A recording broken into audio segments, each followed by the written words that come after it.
ओम सहना भवतु सहनौ भुनक्तु सह वीर्यं करवावहै तेजस्विनावधीतमस्तु मा विद्विषावहै। ओम शांति शांति शांति। सदाशिवसमारंभां शंकराचार्यमध्यमाम् अस्मदाचार्यपर्यन्तां वन्दे गुरुपरम्परां। श्रुतिस्मृतिपुराणानाम् आलयं करुणालयं नमामि भगवत्पादं शङ्करं लोकशङ्करं। शङ्करं शङ्कराचार्यं केशवं बादरायणं। निशांत कहाँ है? खाना खाने बाहर भोजन करने बाहर? नहीं, अपने क्यों लेट? इतना लेट क्यों हुआ? दक्षिणामूर्तये नमः। ज्ञानतिमिरान्धस्य ज्ञानाञ्जनशलाकया चक्षुरुन्मीलितं येन तस्मै श्रीगुरवे नमः। ब्रह्मा गुरुर्विष्णुर्गुरुर्देवो महेश्वरः गुरुः साक्षात् परब्रह्म तस्मै श्री गुरवे नमः। ओम। कल हमने देखा ईश्वर अभिन्न निमित्त उपादान कारण।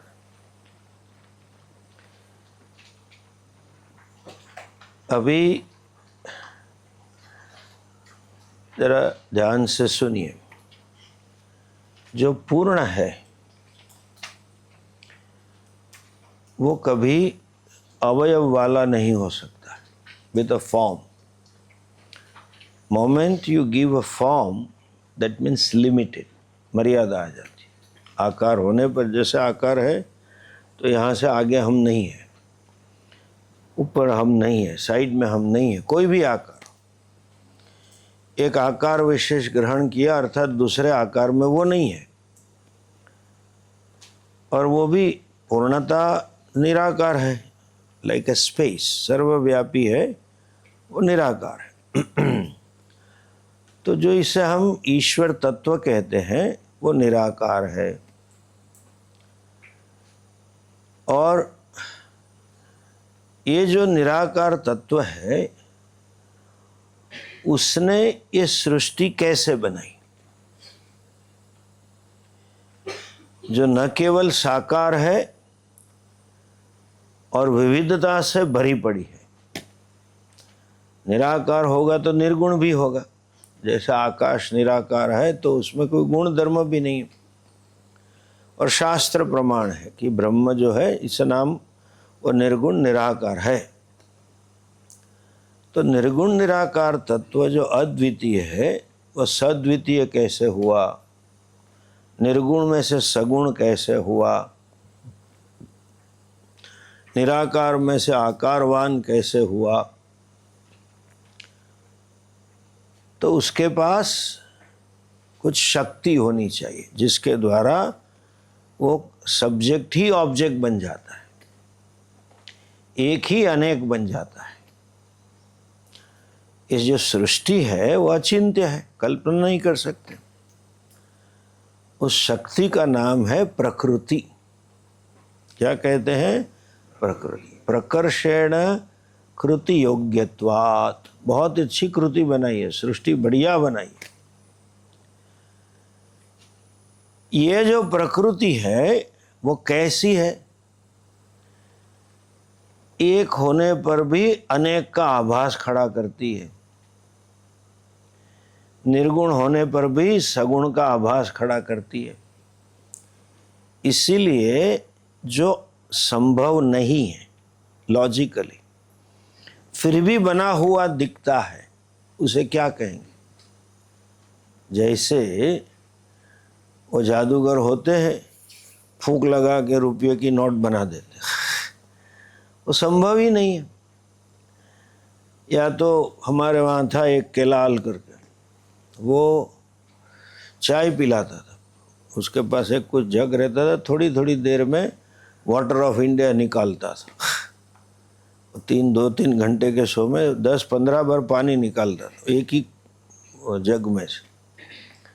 और फिर ग्लास जब भर जाता था ऐसा कुछ करता तो अब चाय लगती थी, और आगे बैठे वाले को चाय पिलाता भी था ऊपर बुला के। हम अब you can see the vapour hot coming out.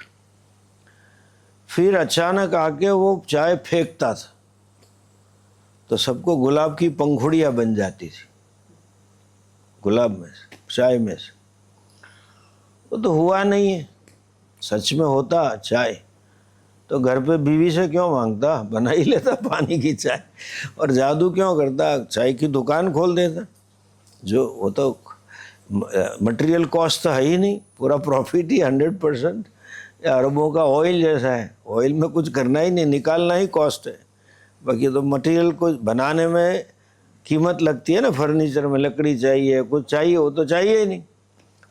तो हुआ ही नहीं। जो चीज़ सच में नहीं हुई है फिर भी लगती है हुई ऐसी, उस शक्ति को हम क्या कहते हैं, माया। प्रकृति को क्या कहते हैं, माया। अघटित घटना पटी, ऐसे जो घटना हुई नहीं वो दिखाती है, जो कुछ हुआ ही नहीं ऐसा आभास खड़ा करती है। तो ये जो शक्ति है ब्रह्म तत्व की, एक में से अनेक बनने की, या तो अनेक दिखावे की, बनना नहीं है दिखावा है, उसे माया कहते हैं। कैसी है ये शक्ति? जैसे दृष्टांत दे हम, उपनिषद में बहुत अच्छा मंत्र है, वो ही प्रमाण है। चेतन में से जड़ खड़ा हुआ है, एक में से अनेक उत्पन्न हुआ है, और it cannot be subject as well as the object. बनाने वाला भी मैं और बना हुआ भी मैं, और मैं निर्गुण हूँ।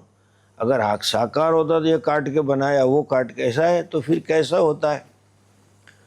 तो कहते हैं, जरा ध्यान से सुनो, ये शब्द आपने सुना है, ऐसे सर्वज्ञ सुना है लेकिन समझा नहीं है, सर्वशक्तिमान सुना है लेकिन आप समझे नहीं थे आज तक, सर्वव्यापी सुना है, परमात्मा सर्वव्यापी, लेकिन क्यों? उसी तरह से ये शब्द सुना है, हम समझाते हैं अभी। स्वप्न है। आप नींद में जो स्वप्न देखते हैं उसको बनाने वाला कौन है? बनाने वाला या बनाने वाली हम हैं, हम ही है। किससे बनाते हैं? मैं ही बनता हूं। एक होने पर भी अनेक बनता हूं। मेरा तो मान लो एक आकार भी है, वो तो कितने आकार हम बनाते। रास्ता देखेंगे, नदी होगी, पर्वत होगा, गाड़ी होगी, पेट्रोल होगा, एरोप्लेन होगा, सब कुछ होगा। ध्यान से सुनो, देश काल भी हम बनाते। We create space and time also. There is a space, there is a time. तो उसमें आकाश है, वायु है, अग्नि है, जल है, पृथ्वी, सब कुछ है। आपने कैसे बनाया? जवाब है आपके पास, एक ही जवाब है। ईश्वर की तरह हमारे पास भी शक्ति है, एक का अनेक बनने की, है ना। हम चेतन हैं कि जड़ सृष्टि बनाते। पर्वत है उधर, गाड़ी है उधर, रास्ता है उधर, सब कुछ है। कोई अचिंत्य शक्ति है जिससे हम एक के अनेक बन जाते। हम भी भगवान जैसे एक का अनेक बन सकते हैं। इसीलिए कहते हैं, अभी जो ध्यान से सुनो मैं कहता हूं, लोग कहते हैं ये संसार स्वप्न जैसा है। सुना है शब्द? लेकिन मैं दोबारा कह रहा हूं कि किसी भी दृष्टांत को शब्द से नहीं लेना है। उठने के बाद स्वप्न चला जाता है, नींद में से उठ गए तो स्वप्न प्रपंच नहीं रहता है। उसी तरह ये मत मानो ज्ञान होगा दुनिया दिखेगी नहीं ऐसा नहीं है, ये अलग है। जो अचिंत्य शक्ति है उससे आप एक में से अनेक बन सकते हैं। अभी जो जादूगर होते हैं अलग अलग शक्ति उसके पास होती है जादू की। कोई कार्ड्स की जादू बताएंगे, कोई काट के और तलवार खोसते और काट दिया बताएंगे, एक के दो बताएंगे, कोई और पानी की बताएंगे। तो उससे हम अनुमान कर सकते हैं इसके पास 3 शक्ति है। ये नोट बनाने की दूसरे जादूगर के पास नहीं है। जो जादू देखा तो पता चलता है। You infer from the creation the power of creator. सर्जक की शक्ति का अनुमान आप किससे लगा सकते हैं? जो सर्जन देखते हैं, है ना।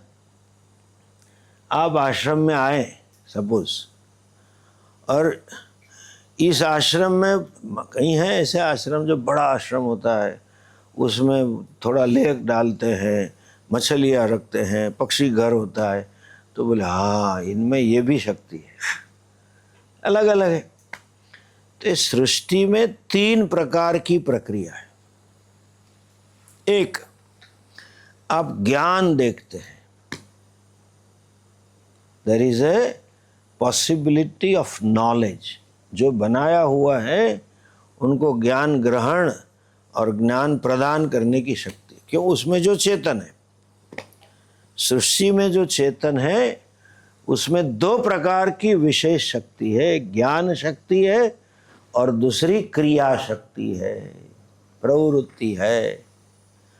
तीसरी जड़ शक्ति है, थोड़ी जड़ पदार्थ, उसके अन्यत कुछ नहीं है। देखो सोचो, whole creation if you analyse, you see there is a knowledge, there is activity and there is inert thing। 3 ही है। तो बनाने वाले में 3 शक्ति है। ज्ञान शक्ति मतलब जो बनाने वाली शक्ति है उसके 3 कैपेसिटी, ज्ञान शक्ति, क्रिया शक्ति और जड़ शक्ति, जिसको पारिभाषिक भाषा में सत्व, रजस और तमस कहते हैं। 3 गुण। इसीलिए कहा त्रिगुणात्मिका माया अस्ति, 3 गुण वाली माया है। समझे? सृष्टि कैसे बनाई? त्रिगुणात्मिका माया से। अच्छा, अभी इस सृष्टि में एक उत्पत्ति की प्रक्रिया दी गई है। हमेशा प्रक्रिया हो या ना हो, लेकिन एक याद रखो, ये पूरा अभी जो डिस्कशन आ रहा है कैसे बनाया, क्या हुआ, उसका तात्पर्य सृष्टि ऐसे बनी वो कहना नहीं है। You should know. कोई भी व्यक्ति कुछ कह रहा है कि what is the essence, what is the point that is to be conveyed, तात्पर्य समझना चाहिए, नहीं तो अनावश्यक हम झगड़ा कर देंगे एक दूसरे से। मैं दोबारा कहता हूँ, इसका तात्पर्य कैसे जगत बना वो सिद्ध करना नहीं है।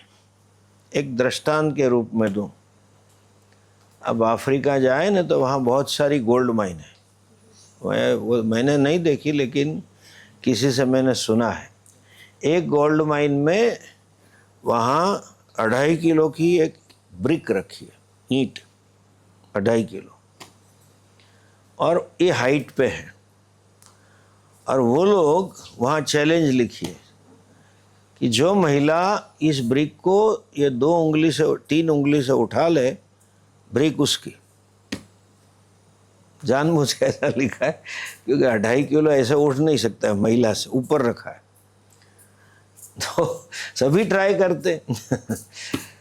अभी आप कल्पना करो कि किसी गोल्ड स्मिथ ने वो खरीद ली ब्रिक 2.5 किलो की, ठीक है, उसमें से 2,500 गहने बनाए, ठीक है। 2,500 गहने कैसे बने तो हम बता सकते हैं कैसे बने। 2,500 में 10 पूरी चेन ऑफ शॉप है ना, तो 25 आइटम थी, तो उसके 25 टुकड़े किए और सबकी 100 डिज़ाइन बना दी, तो 2,500 हो गए। दूसरा कहेगा कि नहीं नहीं 10-25 टुकड़े नहीं किए, 2 ही किए थे, और इसमें से ये गहने बनाए, इसमें से ये गहने बनाए। तीसरा कोई कहेगा नहीं, उसके 4 टुकड़े किए, फिर रॉड बनाया, रॉड के छोटे छोटे टुकड़े किए, फिर उसमें से वायर बना, उसमें से चेन बनी। कहने का तात्पर्य कैसे बनाया नहीं है, कहने का तात्पर्य पहले भी सोना था और अभी भी सोना है, ये तात्पर्य समझ जाओ। सृष्टि प्रक्रिया का तात्पर्य कि भगवान ने ऐसे सृष्टि बनाई। क्यों? ध्यान से सुनो, बनाई ही नहीं है। क्यों? मैनिफेस्टेशन है, जिसको हम उत्पत्ति कहते हैं। स्वप्न की उत्पत्ति आप करते हो। अभी मुझे बताओ, स्वप्न आपने बनाया है कि आपकी अभिव्यक्ति है? वो विशिष्ट अभिव्यक्ति के आप ही उपादान कारण। तो 2500 गहने हैं, वो सुवर्ण की क्या है? अभिव्यक्ति। बना नहीं है कुछ, जो कुछ बना है सिर्फ नाम और रूप है। एक आकार दिया, उसको दूसरा नाम दे दिया। एक चीज आपने नोट की, हमारे शरीर पे जितने गहने हम पहनते हैं सब गोल है। कान में पहनेंगे गोल, हाथ में पहनेंगे, पाँव में पहनेंगे, गले में पहनेंगे, गोल है सब। नाक में भी गोल है। अभी नाक में पहनने वाले को हमने चुन्नी बोल दिया, कान में पहनने वाले को हमने ईयर रिंग बोल दिया, हाथ में पहनने वाले को हमने कंगन बोल दिया, पाँव में पहनने वाले चीज को झांझर बोल दिया। सच में क्या है? सुवर्ण है। एक आकार से दूसरा आकार अलग है, उतनी ही बात है। और कहीं कहीं तो पता ही नहीं चलता है कि कान में पहनने वाला इधर पहना है क्या, कहीं और कहीं महिला कान में इतना वो दिखाते हैं ना, इतना बड़ा होता है कि इधर का उधर चला गया। नाम हम देते हैं कि ये चुन्नी है, बाकी है क्या वास्तव में? गोल्ड है। एक कंगन है, वास्तव में क्या है? उत्पन्न क्या हुआ? बताइए, उत्पन्न क्या हुआ? कंगन उत्पन्न हुए, चुन्नी उत्पन्न हुई, इत्यादि। बराबर। अभी देखो ये संसार कैसा है, जो आश्चर्य है ये है।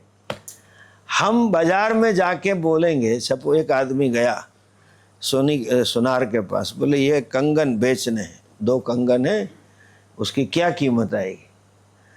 तो उसने नाप लिया, वेट कर लिया और बोले कि आज के हिसाब से इसके 52,000 आएंगे।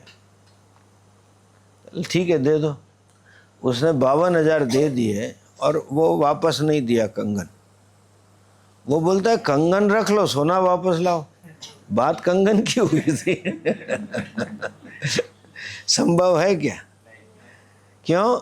हम बोलते हैं कंगन खरीदा, लेकिन खरीदते क्या है? सोना। कंगन बेचा, बेचते क्या है? सोना। कंगन नाम की वास्तव में कोई वस्तु नहीं है, कंगन की चवन्नी भी नहीं आएगी। समझ में आ रहा है? हम नाम रूप है। जो चीज सच में, अभी ध्यान से सुन, आपको यह पूरा वेदांत इधर है। कंगन का अस्तित्व किससे है? ठीक है। सोना निकाल लो तो कंगन रह सकता है? नहीं। सोना निकाल लो तो चेन रह सकती है? जिसका होना किसी से संभव है, उस चीज को, उसकी सत्यता, चीज को नहीं, द रियलिटी ऑफ दैट वस्तु इज कॉल्ड मिथ्या। समझे मिथ्या क्या है? व्हाट इज सत्यम? कंगन में 25,000 गहनों में सत्य क्या है? गोल्ड। भरे तो 25,000 चीज है, लेकिन 25,000 है तो बाकी का सब क्या है? खाली नाम मात्र है। जो नाम मात्र है उसे क्या कहेंगे? मिथ्या। समझ लीजिए। अब एक स्टेप लास्ट। मिथ्या नाम की कोई वस्तु नहीं है, लेकिन वस्तु के स्वरूप के कारण उसे मिथ्या कहा जा सकता। Listen this carefully. दुनिया में चेयर है, टेबल है, कंगन है, मकान है, ऐसा ये मिथ्या है? ऐसा नहीं है। मिथ्या नाम की कोई चीज नहीं, लेकिन वस्तु क्या स्वरूप की अगर हम चर्चा करें तो स्वरूपतः ये चीज मिथ्या कही जा सकती। कंगन का स्वरूप क्या है? तो गोल्ड है, सुवर्ण है, लेकिन कंगन क्या है? मिथ्या। ऐसा बोल सकते। जिसको हम, पूज्य स्वामी जी बहुत अच्छा शब्द कहते थे। साइंस के कितने विद्यार्थी जरा हाथ खड़ा करें? फिजिक्स के? फिजिक्स है आप सबका? फिजिक्स में की एक ब्रांच है, उसका नाम है ऑन्टोलॉजी। फिजिक्स की शाखा है, ऑन्टोलॉजी है। वो वस्तु पदार्थ के स्वरूप की चर्चा करता है। उसी तरह मिथ्या जो है वो ऑन्टोलॉजिकल शब्द है। कोई चीज सच में ये इसे मिथ्या कहता है ऐसा नहीं है। जैसे हम स्वप्न है, स्वप्न को क्या कहोगे आप? उसकी वास्तविकता क्या है? कुछ नहीं है, दिखता है तो है, और मैं हूं तो है, मैं नहीं हूं तो स्वप्न का नदी नहीं है, पहाड़ नहीं है। याद रखो चिन्मयानंद जी का $1 मिलियन का चेक। वही तो इसलिए मिथ्या कहते हैं कि मैं हूं तो है, तो स्वप्न नहीं है ऐसा नहीं कह सकते। जब तक आप स्वप्न सृष्टि में हैं तब तक वो ही सत्य है। आपको वहां प्यास लगी है तो कौन सा पानी काम आएगा? स्वप्न का भाव। ये बगल में जग, टेबल पे जग पड़ा है, वो कोई काम का नहीं है। घर में जरा ज़्यादा खा लिया है, भंडारा था, मालपुआ था, दूध था ना अभी 2 दिन पहले, तो ऐसा लिया था इसलिए स्वप्न आ गया। लेकिन स्वप्न में अपने आप को भूखा देख रहा है, उसके घर में फ्रीज में खाना पड़ा है, किचन में पड़ा है, वो कोई काम का नहीं। तो स्वप्न सृष्टि है, तो स्वप्न में वो ही सत्य है। लेकिन जागने के बाद, मतलब when you know the reality of the dream, वो है ही नहीं, इसलिए उसे मिथ्या कहते हैं। समझ गए? ये जगत मिथ्या किसे कहेंगे? जिसका होना किसी और से संभवित है। वो किससे है? सुवर्ण से है। ये टेबल क्या है? हम बोलते हैं टेबल है।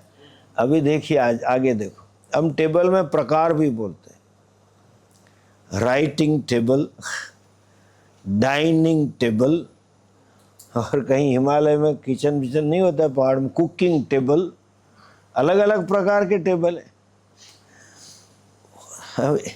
है क्या? चौरस ही है और 4 पाँव है उसके। नाम दिया राइटिंग टेबल और स्टडी टेबल में क्या फ़र्क है? कुछ नहीं है, लकड़ा है। आपसे मैं पूछूं यहाँ टेबल कहाँ है बताओ? यहाँ टेबल है? हाँ स्वामी जी ये तो टेबल ही है। मैं कहता हूँ ये लकड़ी है, कहाँ गया टेबल तुम्हारा? नीचे टेबल है? हाँ स्वामी जी ये टेबल है। नहीं, ये तो लकड़ी है। जो सिर्फ व्यवहार के लिए नाम दिया गया है, जिसका होना किसी और से है, उसे मिथ्या कहते हैं। समझ गए? अच्छा, मैं दोबारा कहूँगा कि ये जो क्रम दिया जाता है सृष्टि का, उसका तात्पर्य ये नहीं कैसे भगवान ने जगत बनाया, कुछ बनाया ही नहीं। ये सिद्ध करने के लिए, जैसे हम कहें ना, ब्रिक थी 2.5 किलो की, काट काट के ऐसा किया, फिर रॉड बनाया, वायर बना, उसमें से चेन बनी।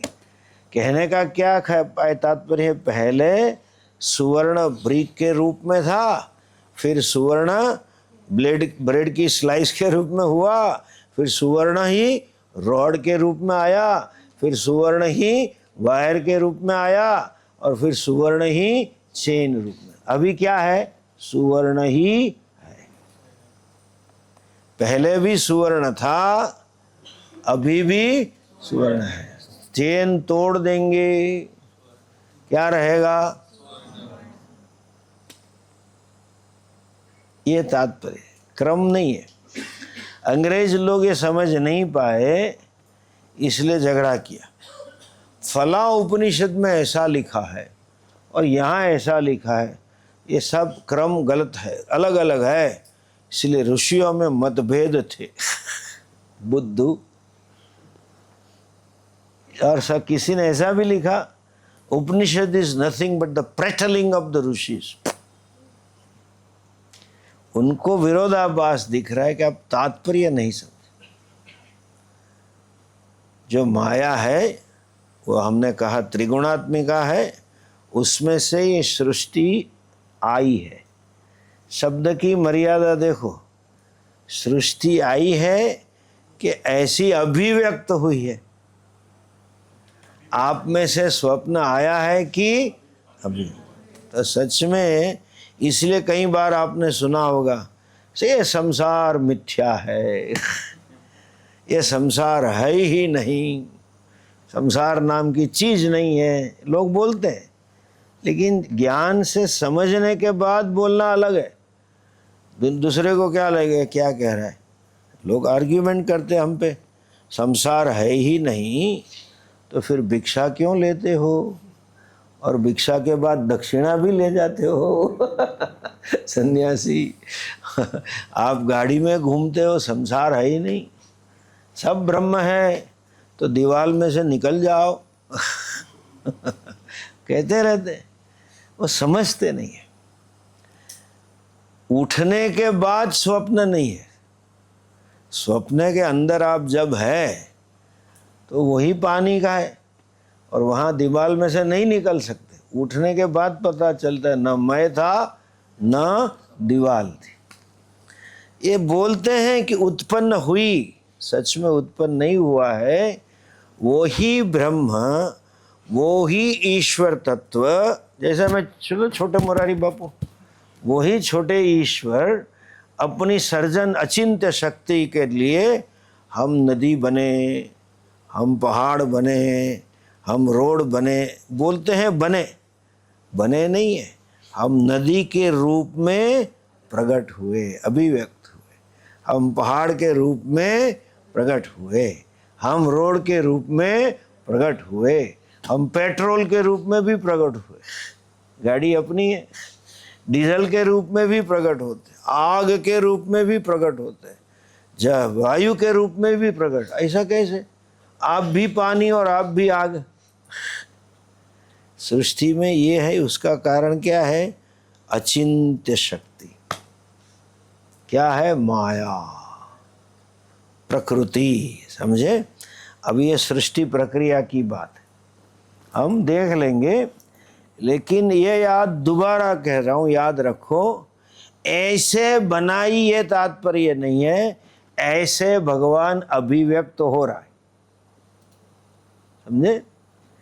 इसलिए वो गुजराती में भजन में बहुत अच्छा लिखा है, अखिल ब्रह्मांड माँ। आप गुजराती हिंदी से बहुत नज़दीक है और सभी गुजरातियों को हिंदी आता है। वो हिंदी गुजराती वाक्य बोल के पीछे है लगा देते। તમે ખાવાનું ખાયા है? मतलब हिंदी हो गया।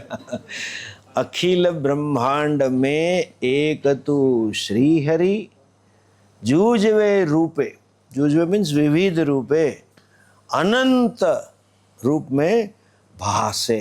भासना मीन्स दिख रहा है, बने नहीं है। आप अनंत रूप बने नहीं है, क्या है? भास, दिख रहा है। सुवर्ण को भी कह सकते, हे सुवर्ण तू अनेक रूप में भासमान हो रहा है। जितने गहने हैं, जितनी दुनिया भर में गहने की दुकान है, सब में अलग अलग डिजाइन है। हर बार कुछ नई डिजाइन लेके आए तभी तो माल बिकेगा। लेकिन वो क्या है? सुवर्ण की ही अभिव्यक्ति। समझे? अभी क्रम देखो, देखो पॉइंट नंबर 17। अथ चतुर्विंशति तत्वोत्पत्ति प्रकारम वक्ष्यामः। अभी कहते हैं 24 प्रकार तत्व की उत्पत्ति 24 तत्वों की उत्पत्ति का प्रकार मतलब प्रक्रिया हम बताते। अभी सुनो, 24 भी मतलब 24 फंडामेंटल मटेरियल जिससे सृष्टि आई है। अब 24 भी कहते हो सकते हो, 4 भी बना सकते हो, 400 भी बना सकते हो, बिकॉज तात्पर्य ये नहीं है कितने तत्व बने, तात्पर्य क्या है, जो बने हैं वो एक ही वस्तु है, वही अभिव्यक्त हो रहा है। कहे देखो पहले क्या आते हैं, ब्रह्माश्रया सत्व रजस तमो गुणात्मिका माया अस्ति। अब ये छोटे मुरारी बापू को देखो अपने आपको, आपकी जो सर्जन शक्ति है वो कहाँ रहती है? आप स्वप्न बनाने की जो शक्ति है वो कहाँ रहती है? हम में रहती है या किसी और में से? हम में होता है ना। ऐसा नहीं है कि आपके पिताजी के अंदर है, पिताजी ने डाला चलो आज बनाओ स्वप्न या बीवी के पास रहती है, उसने अच्छा आज तू बना ले स्वप्न, खुश हो। दिन में तो खुश नहीं होने देती हो तू रात को खुश हो जा, ऐसा नहीं है, अपने आश्रित। इसी तरह ब्रह्माश्रया माया अस्ति, है ना। कैसी माया है? सत्व रजस तमो गुणात्मिका, है ना, 3 गुण वाली। अभी क्या उत्पन्न हुआ? अभी 24 तत्व की बात करते हैं। पहले क्या हुआ देखो, ततः आकाश संभूतः आकाशाद् वायुः वायोः तेजः तेजस आपः अद्भ्यः पृथिवी। 5 पहले तत्व उत्पन्न हुए। दोबारा कह रहा हूँ, 5 उत्पन्न नहीं हुए, ईश्वर ही माया द्वारा 5 तत्व के रूप में अभिव्यक्त हुआ। माया शक्ति है तो 5 तत्वों में माया के सभी गुण है। माया कैसी है? त्रिगुणात्मिका है। तो 5 तत्व कैसे होंगे? 3 गुण। आकाश में भी सत्व रजस तमस है, वायु में भी सत्व रजस तमस है, अग्नि में भी सत्व रजस तमस है, जल में भी सत्व रजस तमस है, और पृथ्वी में भी है। अभी एक एक के सत्व से क्या उत्पन्न होता है, एक एक के रजस से क्या उत्पन्न होता है, एक एक के तमस से क्या उत्पन्न होता है, ऐसे मिला के 24 तत्व बनाते। अभी देखो, एतेषां पंचतत्वानां आकाशस्य सात्विकंशात् श्रोत्रेन्द्रियं संभूतम्। आकाश के ये 5 तत्वों में आकाश के सात्विक अंश से क्या उत्पन्न हुआ? श्रोत्रेंद्रिय, कान। क्यों? शब्द के कान से क्या ग्रहण होता है? शब्द के साउंड। साउंड को उत्पन्न होने के लिए भी आकाश चाहिए। किसी के मुंह में लड्डू घोष दो, तिरुपति का लड्डू जंबो साइज एक डाल दो अंदर, वो बो बो बो क्या बोलेगा? To create a sound you need this space. कंठा अवकाश चाहिए, मुखा अवकाश चाहिए। साउंड टू ट्रैवल अवकाश चाहिए। दीवार के सामने जाके बोलो कुछ नहीं होगा। You require a space for the sound to travel. सुनने के लिए भी आकाश है। उतना ही नहीं, फोन लग नहीं रहा, वहाँ है नहीं, किचन में नहीं है, रूम में भी नहीं। ठीक, सुनने के लिए भी आकाश चाहिए। इतना ही नहीं, इधर भी आकाश चाहिए समझने के लिए। अगर दिमाग पूर्वग्रह से भरा हुआ है तो कुछ नहीं सुन सके। उस व्यक्ति के प्रति आपको पूर्वग्रह है तो कुछ फर्क नहीं पड़ेगा। तो आकाश में से क्या हुआ? सात्विक अंश क्या है? मैंने कहा ज्ञान शक्ति। 5 इंद्रिय, 5 मूल तत्व है, तो सब में सात्विक है, तो सब में से 5 ज्ञान इंद्रिय खड़ी हो गई। रजस क्या है? क्रिया शक्ति। तो 5 में से क्या होगा? 5 कर्मेंद्रिय। समझ गए? देखो आगे, वायोः सात्विकांशात् त्वगिंद्रियं संभूतम्। वायु के सात्विक अंश से क्या हुआ? त्वचा हुई। शीत मंद वायु बह रहा है, कैसे पता चलता है? चमड़ी से। गर्मी लगती है, कैसे पता चल रहा है? त्वचा से। हाँ, एसी चालू हुआ, ठंडी हवा आई, किससे पता चला? त्वचा से। इसलिए वायु से तो ये उत्पन्न हुआ। अग्नेः सात्विक अंशात् चक्षुरिंद्रियम संभूतम। अग्नि से क्या होता है? आँख, क्योंकि रूप है। अग्नि इज अ फर्स्ट। वायु का रूप नहीं है, वायु आँख से नहीं दिखता है, आकाश भी आँख से नहीं दिखता, दिखेगा सबसे पहला क्या है? अग्नि। इसीलिए अग्नि है ना, आदमी व्यक्ति मर जाता है तो अग्नि चला जाता है, उसका मुंह बड़ा विकृत हो जाता है। आपको लगे यही आदमी है कि अग्नि चला जाता है, इसे फॉर्म बड़ा विकृत होने लगता है। सो अग्नि से आँख हुई। अच्छा, जलस्य सात्विकांशात् रसनेन्द्रियम संभूतम। जल से जीभ।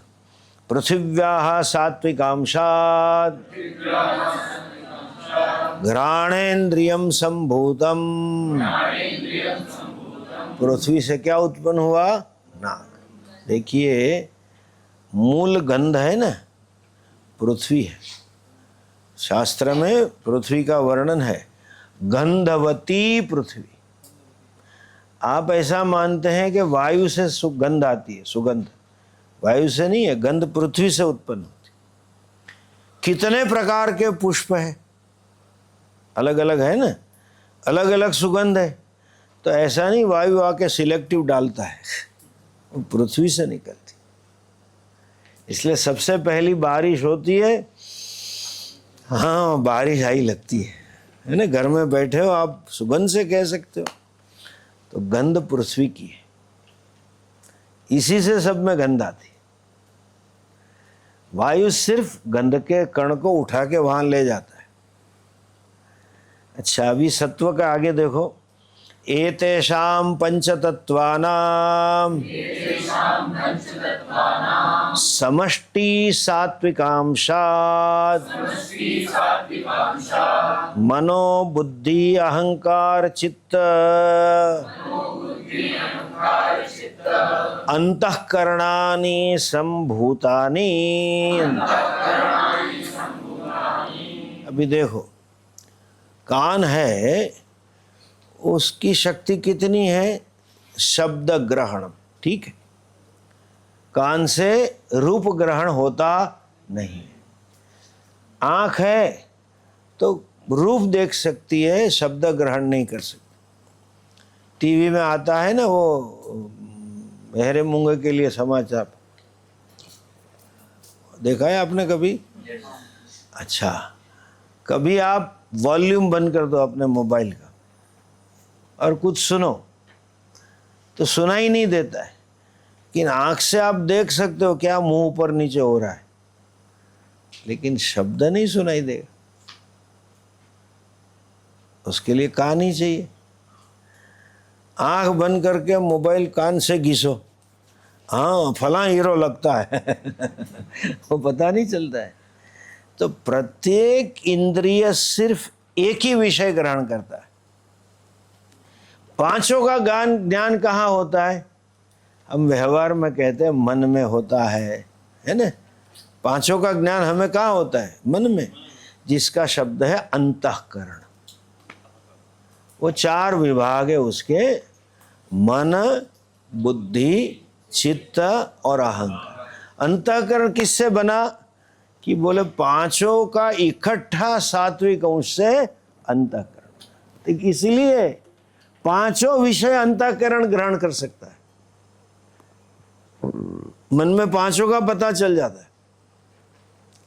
आंख में सिर्फ रूप का पता चलेगा, कान में सिर्फ शब्द का पता चलेगा। किसी के पास आंख नहीं है तो कोई किताब पढ़नी हो तो ऐसा थोड़ी पढ़ सकता है कान में घिस घिस के, नहीं पढ़ सकते आप। बाय द वे, एक आपको अच्छी जानकारी दूं, अहमदाबाद में एक आदमी ने ऐसे गॉगल्स बनाए, यहाँ कैमरा है और वो गॉगल्स का सॉफ्टवेयर उसे मोबाइल से कनेक्ट किया जाता है। आर्टिफिशियल इंटेलिजेंस का फ़ायदा देखो, वो अंधा व्यक्ति गॉगल्स पहन के देखेगा तो उसे वो मैसेज देगा, अभी रोड मत क्रॉस करो, लाल लाइट है। यहाँ तक डेमो हमने लिया कि हमने दिया 80-90 लोगों को आश्रम की ओर से, तो सब आए थे, तो उसने डेमो दिया। वहाँ बैठ के हम स्टेज पे, हम हमारे ट्रस्टी दाता सब बैठे थे, तो एक बच्चे को पहना के पूछा मंच के ऊपर कौन है, तो आर्टिफिशियल इंटेलिजेंस बोल दिया कि कोई, और ये क्या चल रहा है? बोले धार्मिक कार्यक्रम चल रहा है, ऐसा लग रहा है कि मंच के बैकड्रॉप में ओमकार है और मंच के ऊपर कोई सन्यासी जैसा कपड़े वाला व्यक्ति बैठा है, और मंच के ऊपर कुल मिला के 7 है, 3 उनके दाहिनी ओर है, 3 बाईं ओर। और हॉल में ऐसा इधर खड़ा करके पूछा, हॉल में कितने व्यक्ति हैं? एक 2-3 सेकंड में करीबन 80 से 85 ही होंगे। वो पहली रो में बैठे हुए व्यक्ति ने, पहला बैठे हुए व्यक्ति ने कौन सा शर्ट पहना है, कौन से कलर का? तो तुरंत प्रश्न, आपकी बाईं ओर या दाहिनी ओर? बाईं ओर है, उसने आसमानी कलर का, स्काई कलर का टी शर्ट पहना है। नोट देते हैं बेचारे दुकान वाले मूर्ख, ये 5 का नोट है, ये 100 का नोट है, सब बता देते। अब सबसे बढ़िया चीज़ ये है, उसमें एक और सॉफ्टवेयर डाला है कि वो पेज पढ़ेगा, खाली उसको ये है जो इसके सामने खड़ा रखना है, बस 1-2 मिनट, वो पेज में क्या लिखा है पूरा बोल देगा। तो उनको तो परीक्षा में पास होने की तकलीफ ही नहीं है। पूरी किताब पढ़ ली उसने, तो सॉफ्टवेयर में चली गई, परीक्षा में प्रश्न आएगा तो जवाब दे देगा वो। ऐसे अभी हमने IIT से मिलाया उसे और एक दूसरी कंपनी से, उसको इम्प्रूव कर रहे हैं। तो टेक्नोलॉजी का फ़ायदा है कि अंध व्यक्ति की जीवनी बदल जाएगी। वो लकड़ी ठिक ठिक के ज़्यादा है, लेकिन बोल देगा अभी 10 मीटर बाद दरवाजा है, संभालना, आप लेफ्ट में जा रहे हो, बाईं राइट में चले जाओ, ये सामने से गाड़ी आ रही है, सब गाइड करेगा। पढ़ना उसको आता है, मेमोराइज करना भी आता है, वो सब उसको सुना देगा। कितना जीवन में मर्यादा से मुक्त हो जाएंगे। अगर वो किसी अनजान व्यक्ति आई है घर में और मान लिया, वो तो पता नहीं होता है, वो लोग साउंड से पकड़ लेते हैं। आप कोई बोले तो ये भाई आया, बहन आया, तो डोर में से खाली देखेगा तो वो सॉफ्टवेयर बोले तुम्हारा भाई का आने का टाइम है, लेकिन भाई नहीं आया, अभी दरवाज़ा मत खोलना, विल बी सेफ।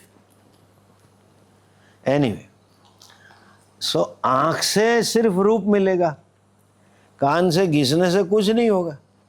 अंतःकरण सब पढ़ता है, शब्द, स्पर्श, रूप, रस और गंध का ज्ञान अंतःकरण में होता है। इंद्रियां उसे सिर्फ ग्रहण करती है। आगे देखो, मन बुद्धि क्या है?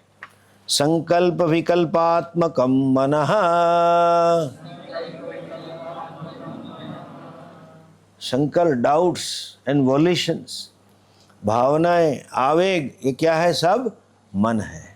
निश्चयात्मिका बुद्धि ही अहंकर्ता अहंकार, चिंतन कर्तृ चित्तम। ठीक है, ये चिंत ये अंतःकरण। अभी सबके देवता कहते हैं। अच्छा, अभी देवता की बात हमने कहा था हम बाद में करेंगे, पहले सब उत्पत्ति के देवता सुन लो, फिर हम समझाएंगे। जरा देख लो आगे। हम मनसो देवता चंद्रमा, बुद्धेर्ब्रह्मा, अहंकारस्य रुद्रः, चित्तस्य वासुदेवः, एतेषां पंचतत्त्वानां मध्ये आकाशस्य राजसांसात् त्वगिन्द्रियं सम्भूतम्। वायो त्वक नहीं होना चाहिए, वाक इंद्रियम, गलती है प्रिंटिंग की। आकाश से शब्द है तो इंद्रिय कौन सी? अच्छा चलो, अच्छा त्वग इंद्र, ठीक है, चलो वाक इंद्रिय है। वायो राजसांसात् वाणीन्द्रियं सम्भूतम्, वह्नेः राजसांसात् पादेन्द्रियं सम्भूतम्, जलस्य राजसांसात् उपस्थेन्द्रियं सम्भूतम्, पृथिव्याः राजसांसात् बुधेन्द्रियं सम्भूतम्, एतेषां समष्टि राजसांसात् पंच प्राणाः सम्भूताः। ये आकाश के सत्वों से इंद्रिय बनी, सभी के सत्वों से क्या बना? अंतःकरण। ठीक है, सबके रजसों से एक एक इंद्रिय बनी, और सभी का रजसों से इकट्ठा करके क्या बना? प्राण, पंच प्राण। ठीक, देखो आकाश के रजसों से क्या बना? वाक इंद्रिय, जो बोलने वाली इंद्रिय है ना। ये प्रिंटिंग में त्वक इंद्रिय लिखा है, जरा गलती है, सुधार दो। त्वक मतलब स्पर्श इंद्रिय होती है, त्वचा होता है। ये आप में नहीं हो, पुताब में मालूम नहीं, इसमें है, इसमें प्रिंटिंग है। जो जिसके पास पेपर है वो सुधार दो, पुस्तक में शायद वही होगा, मुझे वाकई लिखा है ना, तो कुछ करने की जरूरत नहीं। आगे देखो, वायु के रजसों से क्या हुआ? पानी, पानी मतलब हाथ उत्पन्न हुए। अग्नि से क्या हुआ? पांव उत्पन्न हुए। जल से क्या हुआ? प्रजनन इंद्रिय उत्पन्न हुई। और पृथ्वी से मल त्याग के लिए गुदेंद्रिय उत्पन्न हुई। और सभी से प्राण उत्पन्न हुए। प्राण क्रिया शक्ति है, समष्टि। अंतःकरण समष्टि ज्ञान शक्ति है, और ये शरीर क्या है? जड़ शक्ति। समझ गए? सत्व क्या है? ज्ञानेन्द्रिय और अंतःकरणम। रजस क्या है? कर्मेंद्रिय और प्राण। और तमस शक्ति क्या है? स्थूल शरीर। वे कैसे बना? उसकी एक प्रकृति, जिसे पंचीकरण कहते हैं। पंचीकरण क्या है? सुन लीजिए। आकाश, वायु, अग्नि, जल और पृथ्वी, 5 तत्व हैं।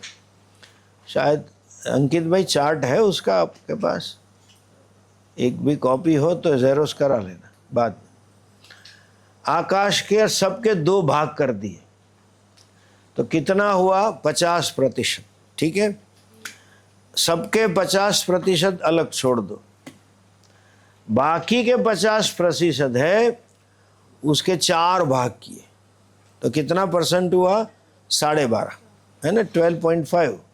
12 4 ज़ा 48 एंड 4 का है तो आधा आधा में 2 होता है। अभी आकाश के 2 भाग हुए ना, 50 एंड 12.5। उसको 50 में जो पूर्ण 50 है उसमें से बाकी में से एक एक लेके मिला दो। 12.5 12.5 12.5 कितना हो गया? आकाश पूर्ण हो गया 100%। समझ में आता है? आकाश में आकाश के 50% और बाकी के 4 के 12.5। उसी तरह वायु में वायु के 50% और बाकी के 12.5 बाकी के 4 के, उसी तरह सभी में मिला दिया। ये जो प्रक्रिया है उसे पंचीकरण कहते हैं। ओके, उसी से ये पंच महाभूत जो हमें दिख रहे हैं, स्थूल पंच महाभूत जो जड़ है वो उत्पन्न हुआ है, पंचीकरण।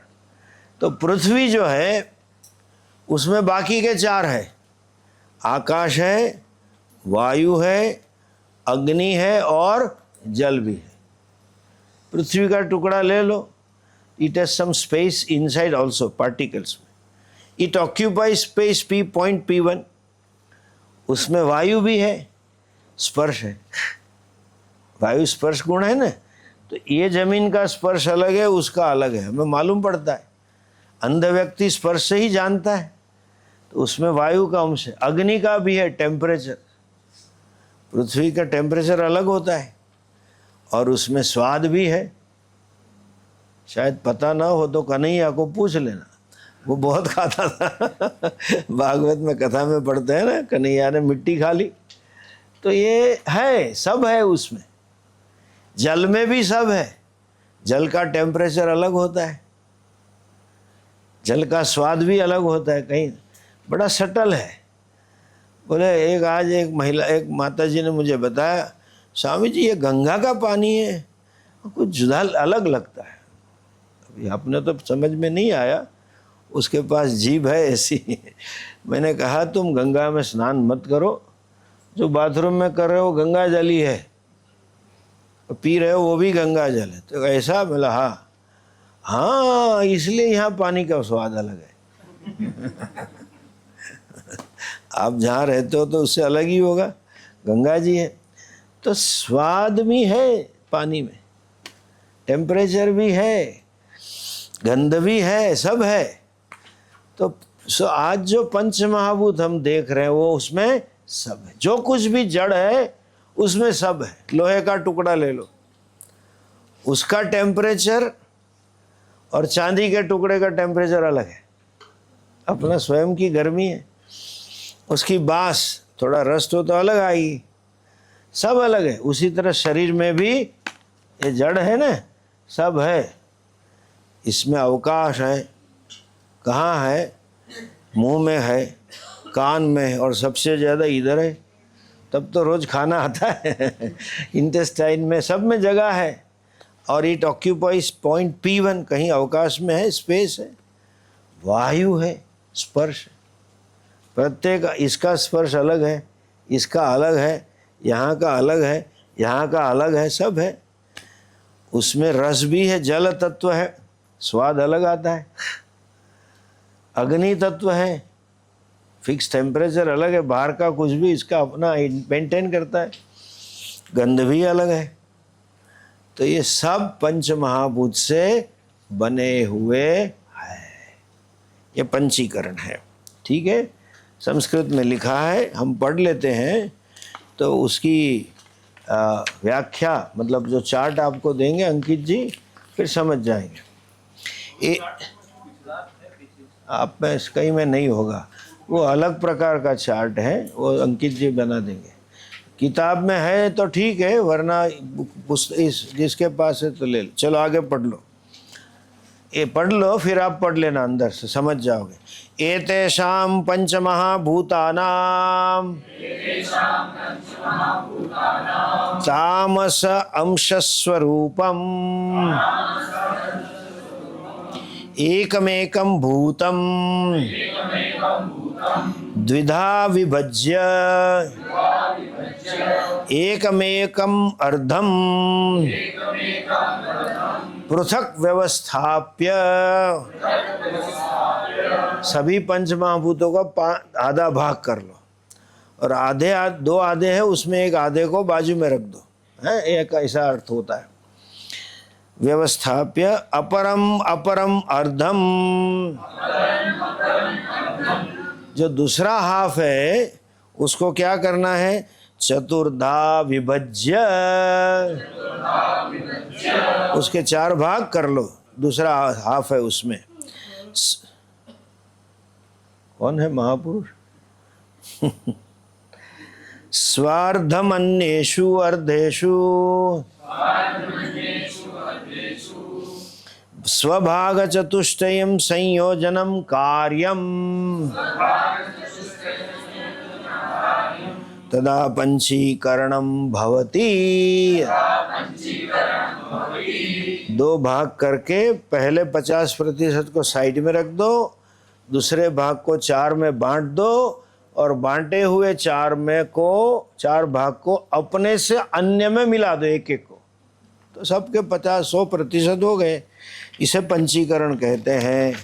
फिर क्या कहते हैं? ये पंचीकरण हुए पंचमहाभूत से एतेभ्यः पंचीकृत पंचमहाभूतेभ्यः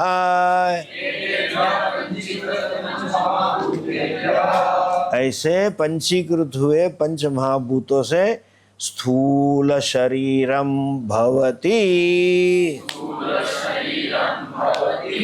ठीक है, उसी से स्थूल शरीर होता है। आगे बाद में देखें। ओम पूर्णमदः पूर्णमिदं पूर्णात् पूर्णमुदच्यते पूर्णस्य पूर्णमादाय पूर्णमेवावशिष्यते। ओम शांति शांति शांति। हरि ओम। श्री गुरुभ्यो नमः। हरि ओम।